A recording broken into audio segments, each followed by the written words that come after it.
صبح بخیر پسرم. خوب خوابیدی؟ بله. رامین امروز داره میره راهنمایی. چه زود گذشت. چشم هم بزنه بعد عروس بیه. We've been granted asylum. Great! Congratulations, man! وارادونی یا این کارو داختنی یا نه؟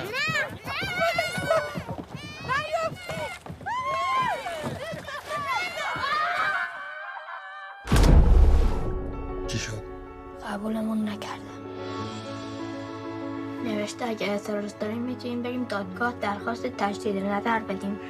خب پس یعنی این فرصت دیگه داریم دیگه؟ درسته؟ آره.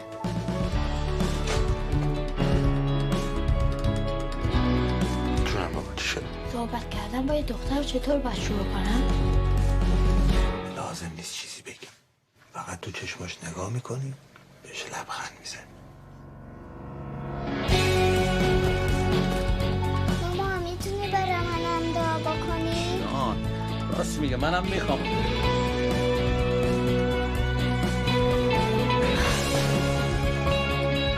تو دیگه داری مرد میشی.